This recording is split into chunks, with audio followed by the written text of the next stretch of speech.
Me gusta verlo junto a Freud y Darwin, los tres pensadores que expandieron nuestro conocimiento de manera formidable.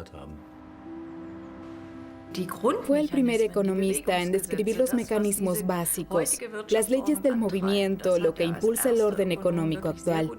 Mucho de eso aún tiene actualidad. Se puede decir que el marxismo desempeña el papel más importante para la sociedad china desde el pasado hasta el presente y el futuro. Marx era un liberal, un hijo del iluminismo. Para Marx lo más importante era la libertad. Parece no haber una alternativa al capitalismo. La gente les echa un vistazo a Stalin y Mao y piensa que la alternativa no funciona.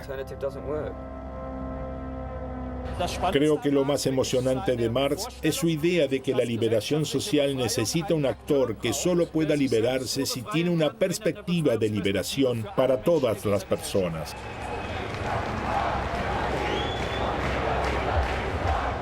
Karl Marx, filósofo, periodista y economista, no parece haber perdido actualidad a 200 años de su nacimiento.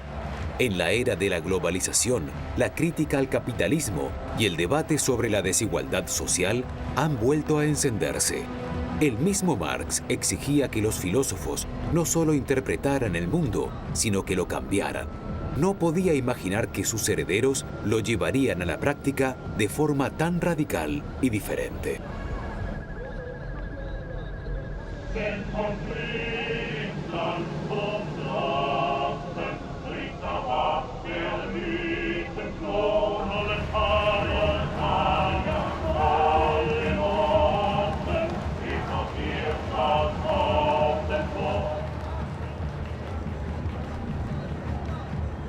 La gente de muchos rincones del mundo se remitió a Karl Marx, proclamó revoluciones en su nombre y transformó sociedades.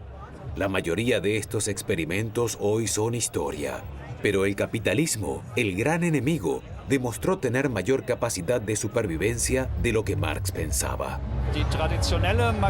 La idea marxista tradicional de que uno hace la revolución para que sean otros los que lleven la voz cantante y así se resuelva todo, ha hecho el ridículo más de una vez. Uno no cree que si hay una lucha de clases y ganan los que hasta ahora siempre habían perdido, los otros dejarán de actuar así como así. La perspectiva para un cambio social debe ser una sociedad solidaria con todos.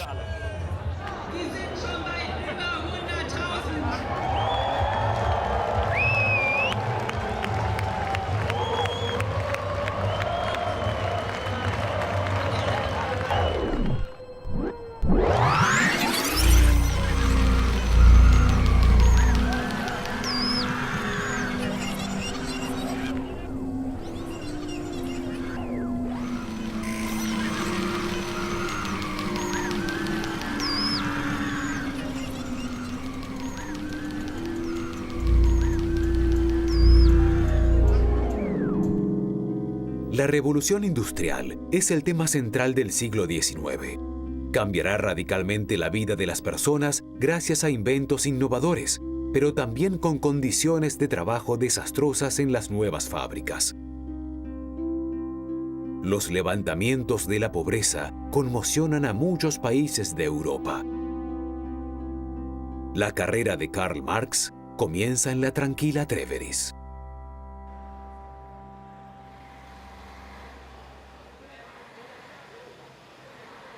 Karl Marx nació en Trèveris, y eso es muy interesante para los chinos porque veneran mucho a Marx.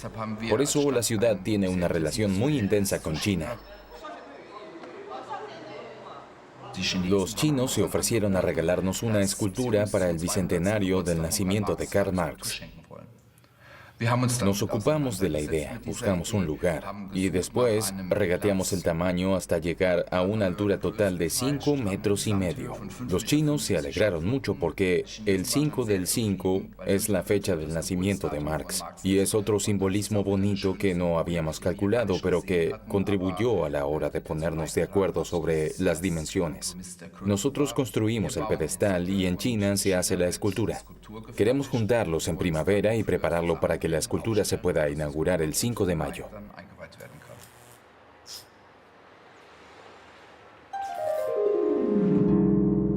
Marx pasó su infancia en Treveris. Su padre, abogado, no puede ejercer más su profesión en Prusia por ser judío. Por eso la familia se convierte al protestantismo. A los 19 años de edad, Karl Marx comienza a estudiar Derecho en Bonn, pero un año después se cambia a Berlín. Comienza a interesarse por la filosofía y finalmente se aboca totalmente a ella. La confrontación con el filósofo Hegel y su doctrina de la dialéctica sienta las bases de sus teorías futuras. Según el análisis posterior de Marx, la industrialización produjo un nuevo sistema económico, el capitalismo, y una nueva clase social, el proletariado. Esta nueva clase se liberaría inevitablemente de su opresión y daría origen a una nueva sociedad por medio de una revolución. Sin embargo, la revolución tardó en llegar. Sucedió mucho después de la muerte de Marx y justamente allí donde menos lo hubiera esperado, en la por entonces retrógrada Rusia y con el revolucionario de Lenin a la cabeza.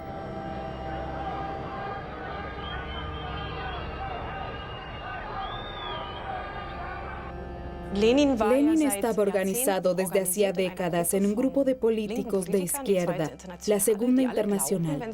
Todos creían que si les informaba a los trabajadores cuál sería su destino real, estos se negarían a ir a la guerra para combatirse mutuamente y en cambio se unirían como proletarios de todos los países para hacer la revolución mundial. Eso no sucedió.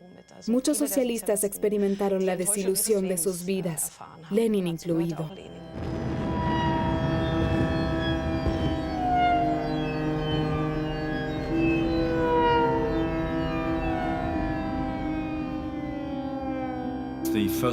La Primera Guerra Mundial fue la primera guerra total.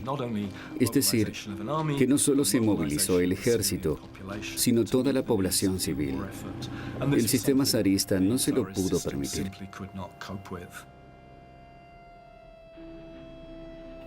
Los alimentos empezaron a escasear cada vez más. El único partido que intercedía claramente por el fin de la guerra era el partido bolchevique. Durante el surgimiento de ese sentimiento antibélico, Lenin les exigió a los bolcheviques que tomaran el poder en nombre de los soviets, es decir, de los consejos obreros. A menudo se dice que Marx era determinista porque creía que el socialismo inevitablemente surgiría de las contradicciones del capitalismo. Por el contrario, Lenin era más bien voluntarista. Para él la voluntad era decisiva. No creía que el capitalismo por sí solo provocaría la revolución. A partir de eso, Lenin desarrolló un concepto muy especial del partido, según el cual los revolucionarios profesionales liderarían las masas. Sin Lenin, no hubiera existido la revolución bolchevique. La revolución enseguida logró un gran carisma, tanto por el aspecto terrible como por la idea y la inspiración.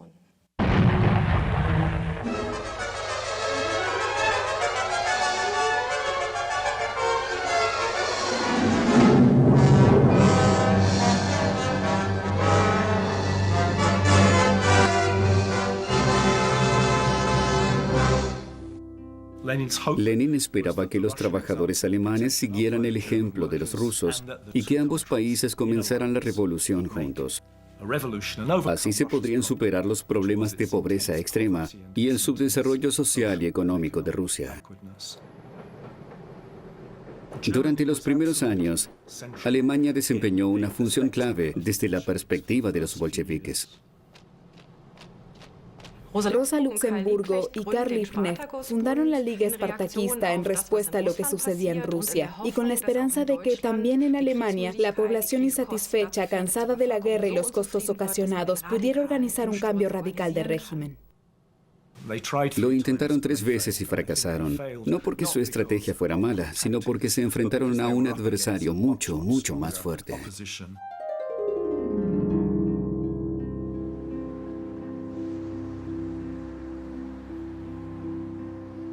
Durante su época de estudiante en Berlín, Karl Marx se forja entre sus compañeros una reputación de joven filósofo crítico. Lo consideran de izquierda, lo que lo pone en la mira de la policía secreta prusiana. Después de graduarse con un doctorado, se le niega una carrera académica por su modo de pensar. Entonces, a principios de 1842, lo contrata la Gaceta Renana, el periódico opositor de Colonia. Marx usa el periódico para informar sobre la miseria desesperada de la clase trabajadora.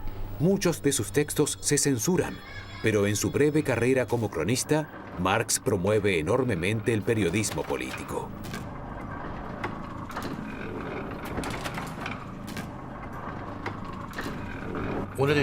Sin el periodismo, Marx no se hubiera convertido en lo que es. Se vio obligado a enfrentarse a la lucha por la subsistencia de los campesinos del Mosela, cuando el capitalismo comenzaba a surgir. Antes era un pensador inteligente, listo, radical, pero abstracto e idealista. Comencé a leer a Marx casi inmediatamente después de confirmarme, porque Dios no me respondía. Así que pensé quién otro podría explicarme cómo era el mundo.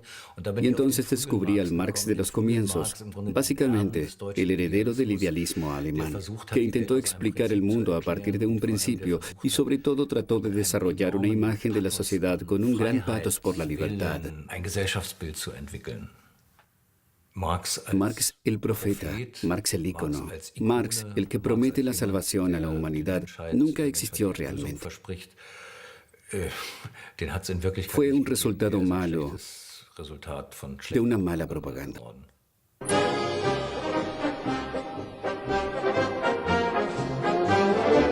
Más tarde, la propaganda también idealiza los efectos supuestamente beneficiosos de las revoluciones.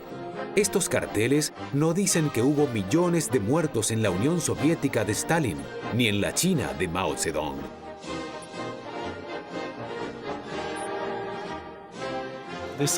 La propaganda alcanzó el punto culminante con Mao Zedong. Sometió todo a la voluntad de los comunistas.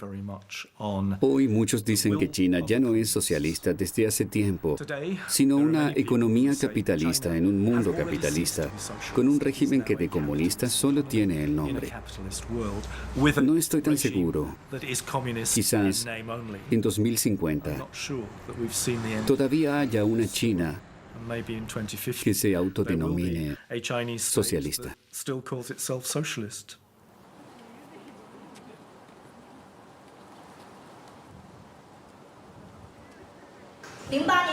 Desde 2008, la crisis del capitalismo se ha agudizado constantemente. Pero, ¿qué significa esta crisis? En realidad, nos enfrentamos a las mismas preguntas que Karl Marx en su momento.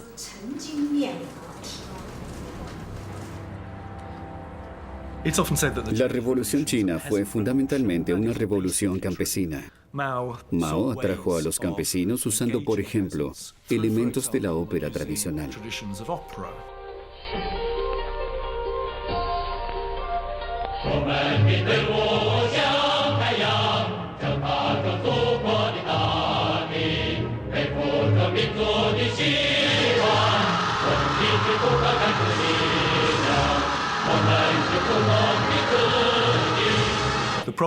El problema del socialismo en los estados subdesarrollados era que, si bien aspiraba a mejorar las condiciones de vida de la gente, en realidad exprimía a la población para obtener los recursos necesarios para un estado fuerte, industrial y militarmente.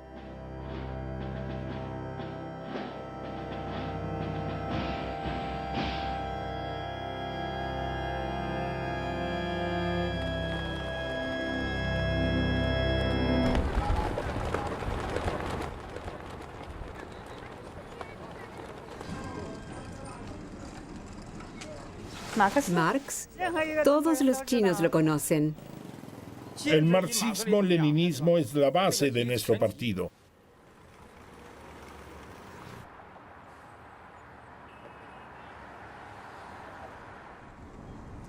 En la escuela colgaban grandes carteles de Marx. Así fue como descubrí el marxismo. Por el momento me interesa mucho más mi calidad de vida. Con eso tengo bastante. Honestamente creo que el marxismo está cayendo poco a poco en el olvido.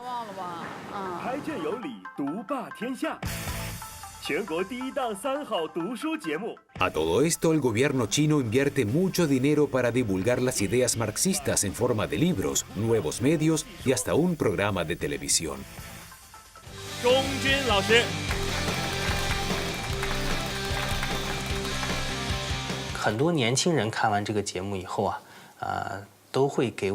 Muchos jóvenes nos han escrito después de la transmisión.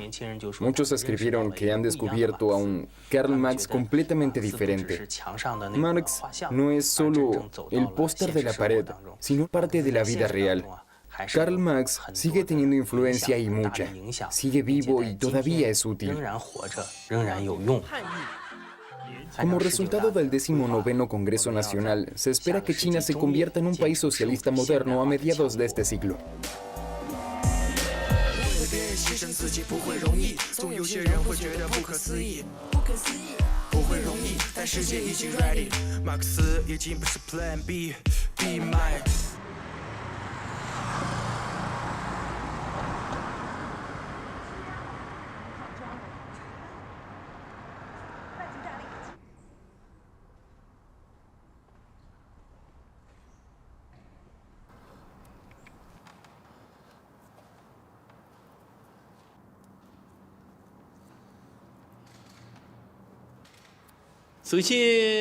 En primer lugar, mi tema se titula El Gran Caminante.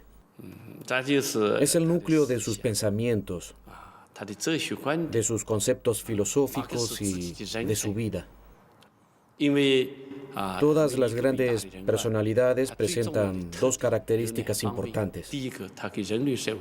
En primer lugar, han hecho una contribución a la sociedad humana. Y en segundo lugar, su espíritu está marcado por una firme convicción, fuerza de voluntad y un esfuerzo rotundo. Y eso se expresa en su figura. Por eso la escultura de Marx no solo tiene la frente amplia y ojos profundos, sino también un paso resuelto. Siempre mira hacia adelante.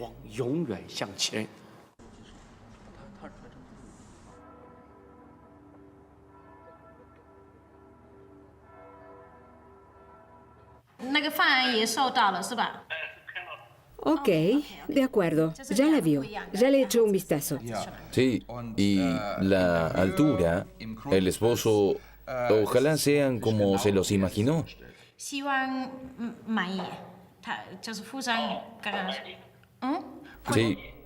Está conforme. sí, teníamos dos variantes. Una con las esquinas redondeadas y Las gradas levemente desplazadas. o la otra variante de ángulos rectos, la que prefieran.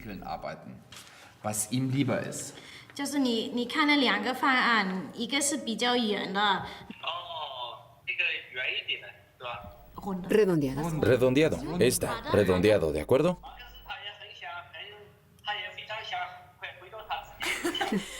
Karl Marx se alegra de volver a casa. A principios de 1843, la censura prusiana prohíbe por completo la Gaceta Renana. Karl Marx va a París tras un ofrecimiento. Ese año se casa con su novia de la infancia, Jenny von Westphalen. A mediados del siglo XIX, París era un imán para los espíritus libres. Aquí se discuten ideas y temas comunistas, como la abolición de la propiedad privada. En París, Marx conoce mejor al filósofo y revolucionario Friedrich Engels. Sus reseñas sobre la miseria de la clase obrera de Inglaterra lo impresionan profundamente. Se aleja del periodismo y en su lugar se dedica a la economía política. Por primera vez en este período, escribe sobre la lucha de clases y la autoliberación del proletariado.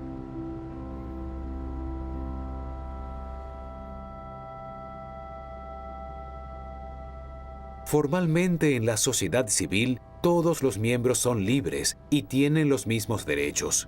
De hecho, los proletarios solo pueden elegir a quién venderle su trabajo, es decir, con qué cadenas atarse. Si bien al trabajador se le paga por su trabajo, no produce cosas para su propio beneficio, sino para el beneficio del empleador. Produce el grano para el molino de otro. De esta forma, se encuentra en un círculo vicioso. Su capacidad de trabajo hace que la propiedad privada de los capitalistas aumente constantemente, lo que desemboca en una explotación aún mayor. Toda la sociedad se divide cada vez más en dos grandes grupos hostiles, la burguesía y el proletariado.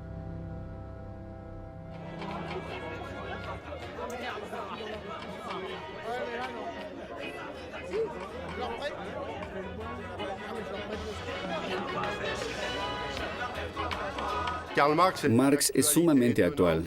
Nunca ha habido tantos pobres, tanta gente amenazada por la pobreza, personas sin techo ni refugiados, y las grandes fortunas explotan.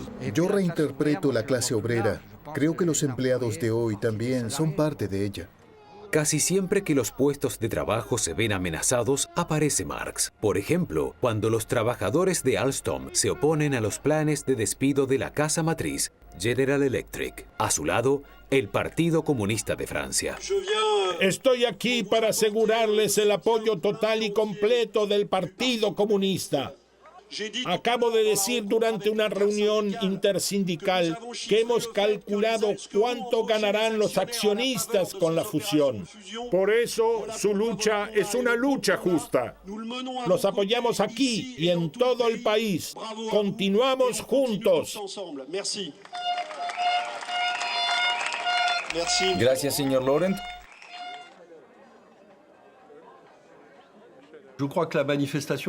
Creo que la demostración de los empleados de Alstom que presenciamos es muy típica del capitalismo actual.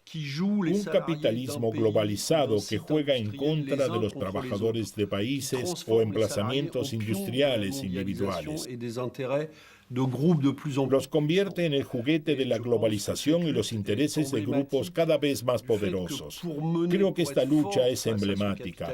Para ser fuerte contra el capitalismo, el proletariado de hoy debe estar mucho más unido a nivel internacional. Comprobamos que la cuestión ecológica y los grandes problemas sociales y éticos del mundo nos llevan a una sociedad diferente.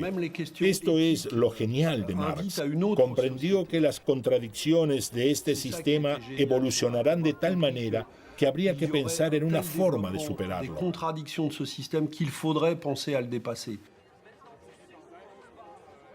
Creo que el Partido Comunista de Francia fue muy fuerte después de la guerra porque en los años 30 desempeñó un papel importante en la lucha contra el fascismo de Europa. Muchos avances importantes en lo social y económico están marcados por el comunismo, sobre todo el seguro social, que se introdujo en 1945 gracias a un ministro comunista. Creo que el eurocomunismo fue clave en la década del 70. El eurocomunismo surgió cuando los partidos comunistas europeos entendieron que el sistema soviético estaba agotado. El eurocomunismo se desarrolló en Europa Occidental en el contexto de la Guerra Fría. El nuevo socialismo había de ser independiente de la doctrina soviética y estar legitimado democráticamente. Esta idea encontró admiradores fervientes en muchos países, sobre todo en Italia y Francia. Mientras los partidos comunistas de Europa Occidental se alejan cada vez más de la Unión Soviética, la RDA busca forzosamente la solidaridad de Moscú, con grandilocuencia y propaganda. Aquí también el partido recurrió a medios autoritarios para imponer su interpretación del legado marxista, en el que no había espacio para la libertad de los escépticos.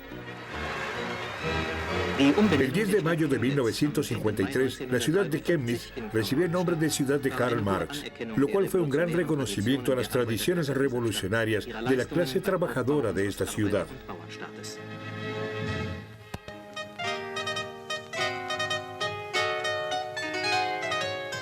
En varias ocasiones, el profesor Ned Kerbel le ha dado forma al hijo más grande de nuestro pueblo, pero una y otra vez se esfuerza por satisfacer el legado de Lenin e inmortalizar la figura del creador de la teoría comunista revolucionaria mediante el arte de la propaganda monumental. Mientras trabaja sobre los diseños, Kerbel lee las obras de Marx. Quiere expresar de forma gráfica el contenido de las ideas revolucionarias del marxismo, la fuerza indomable de la naturaleza apasionada del revolucionario y científico.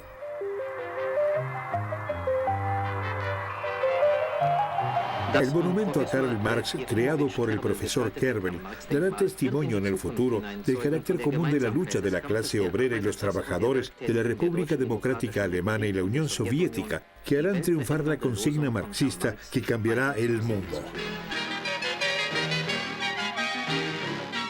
Bajo la ovación de 250.000 habitantes, el camarada Erich Honecker dice: llegará el día en que todos los pueblos del mundo se quitarán el yugo de la explotación y levantarán un monumento al hombre que encontró la clave para la liberación de la humanidad en el lema "Proletarios de todos los países, uníos", Karl Marx.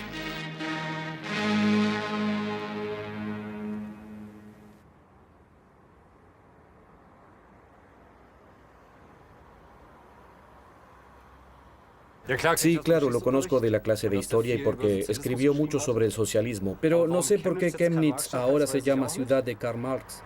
No, no era mala persona. Honestamente no sé bien qué hizo. Algo relacionado con el comunismo, pero... Personalmente sí, porque opino como él que las empresas deben ser de las personas que trabajan allí y no solo del jefe que está por encima.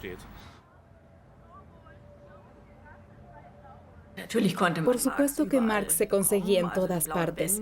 Había unos volúmenes azules que me regalaron cuando cumplí 18 años, pero si uno interpretaba a Marx de manera que se entendiera una crítica a la ideología dominante o a la política imperante, podía meterse en problemas.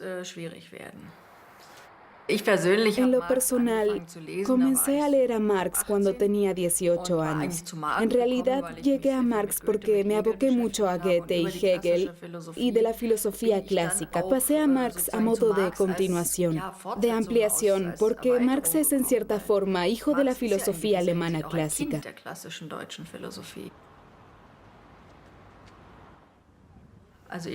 Creo que anticipó muy bien esta concentración de capital, que el capitalismo no es simplemente una economía de mercado, sino por el contrario, que tiende a unidades empresariales cada vez más grandes.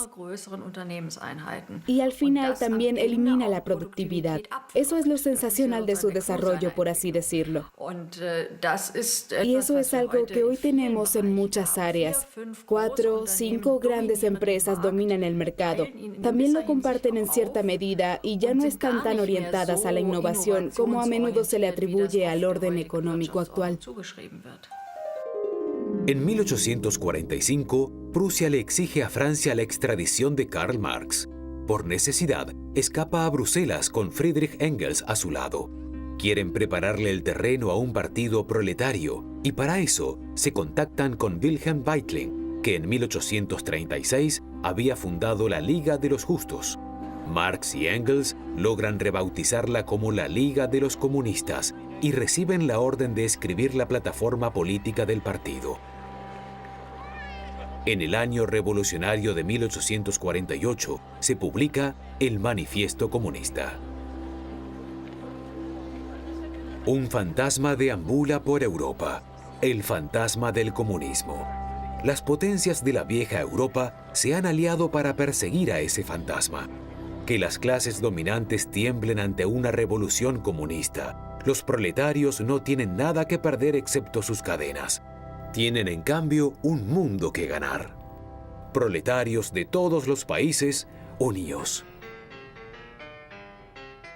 1959. Un hombre joven y carismático derroca la dictadura de Cuba junto con un pequeño grupo de revolucionarios.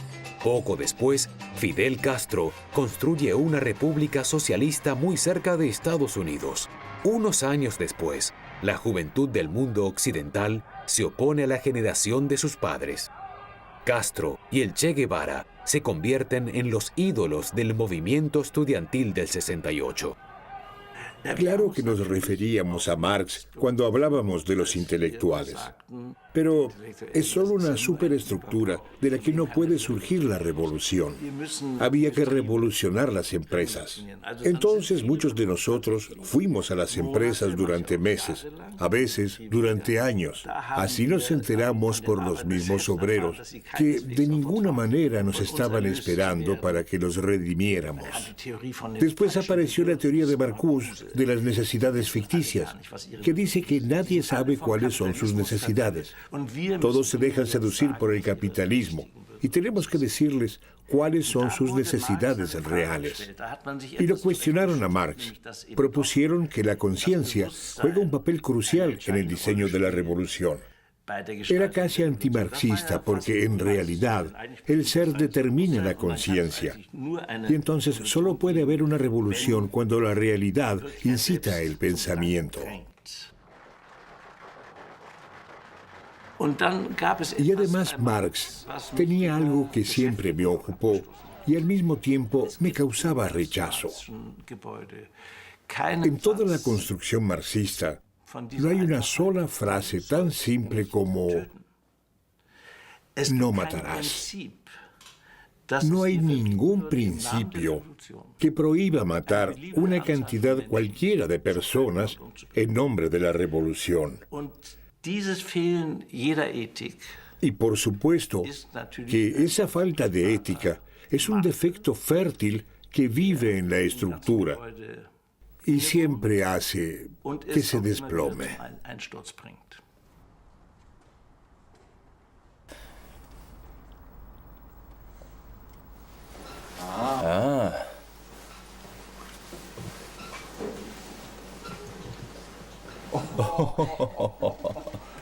¡Qué viaje!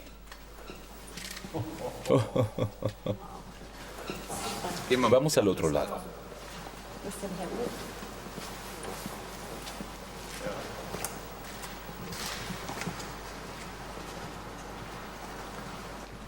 Allá arriba.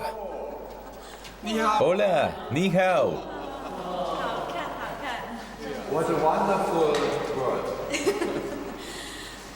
Sí, algunos tienen reservas para debatir sobre el tema. Yo fui alcalde en Alemania Oriental y vi cómo la gente sufría con el marxismo-leninismo, cómo se los privaba de su libertad, cómo se los limitaba. Por eso hay tantas dificultades con esta ideología.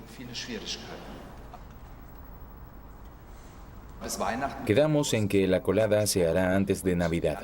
En enero se transportará y resolveremos los problemas que tengamos.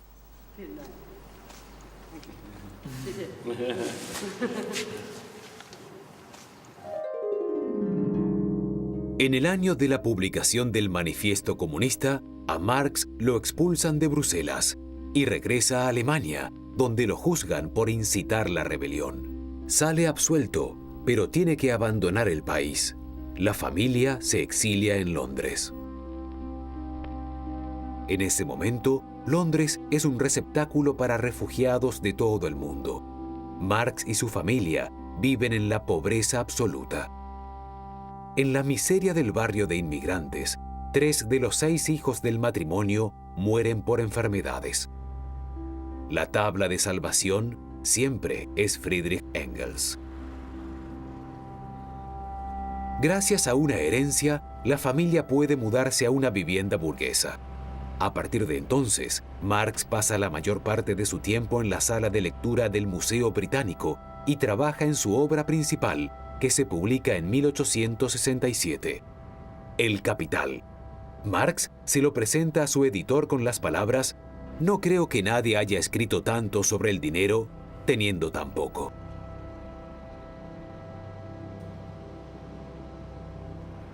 En Reino Unido, Marx nos remite más a la cadena de tiendas Marks & Spencer que a Karl Marx. No lo conocemos tanto como deberíamos. Hay una placa en la casa donde vivió, pero creo que no era británico, sino alemán o algo por el estilo. El marxismo es una filosofía muy política. Gente como Jeremy Corbyn se refieren a algunos aspectos de ella. Es la antítesis del capitalismo. Pero aquí estamos en el centro del capitalismo europeo. Es un verdadero problema. Aquí hay mucha inversión extranjera. Dinero chino, ruso. En el norte de Londres hay barrios enteros que están desiertos. Es una pena. Los londinenses se ven obligados a mudarse a la periferia de la ciudad. Si quieres una vida diferente, entonces debes alejarte. En las afueras de Londres puedes costearte una casa mejor y más grande, hasta una vida mejor, pero pierdes horas viajando.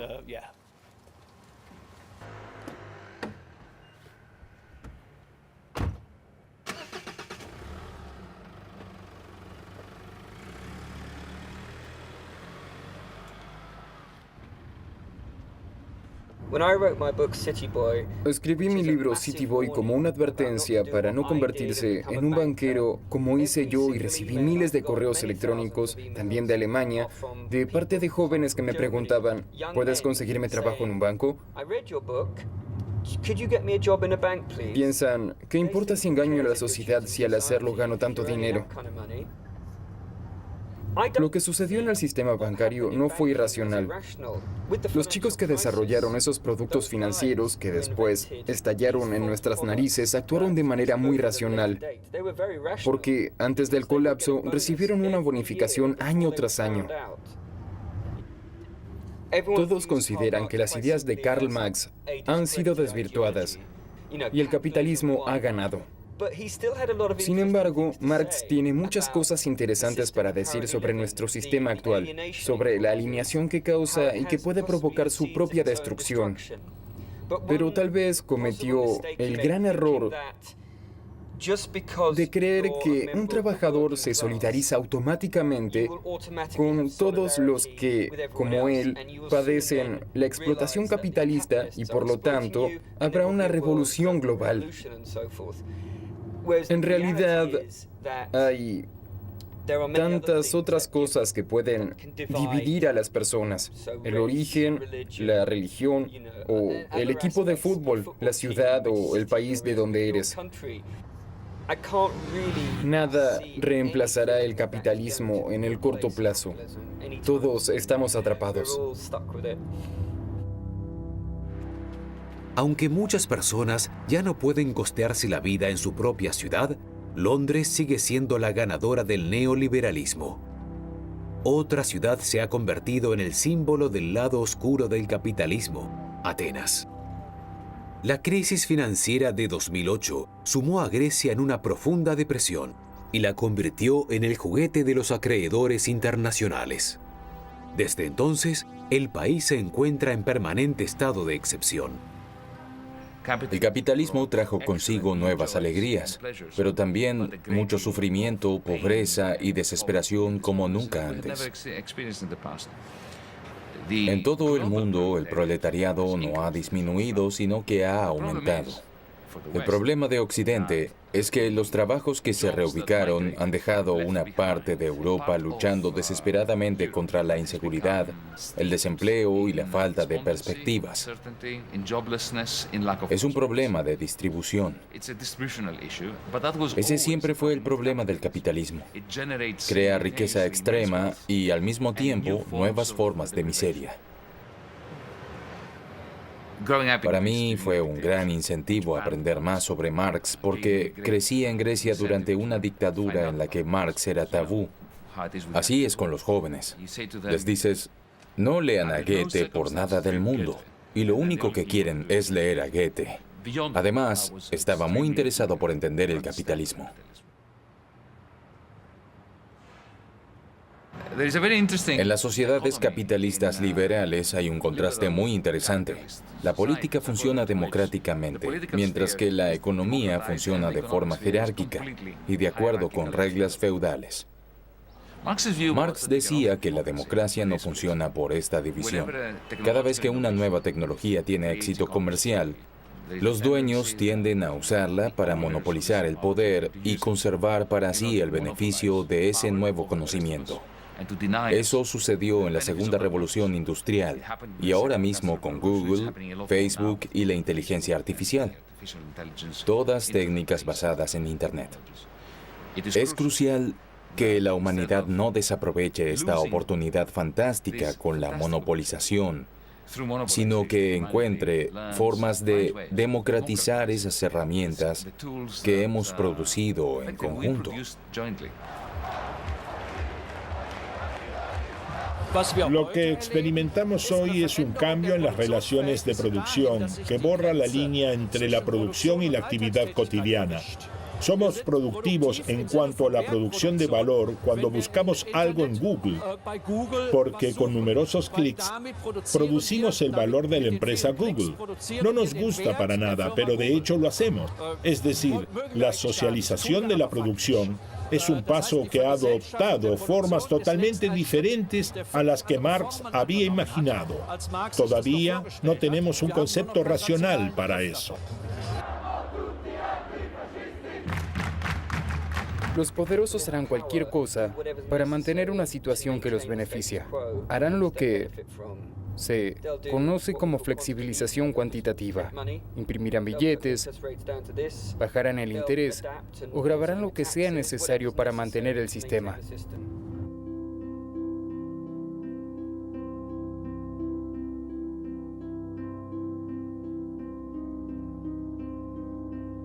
En 1881, Jenny, la esposa de Karl Marx, muere de cáncer en Londres. A Marx le cuesta afrontar la pérdida y muere menos de año y medio después en su sillón del apartamento de Londres. Quizás Marx sintió que no todas las interpretaciones posteriores de sus ideas le agradarían. En todo caso, su amigo Engels recogió esta frase que se le atribuye al autor de El Capital: "Todo lo que sé es que yo no soy marxista". Al final de su vida, Marx estaba convencido de que si la democracia funcionara, podría surgir de una forma pacífica, algo que hoy llamaríamos una economía social de mercado, con orientación cooperativa.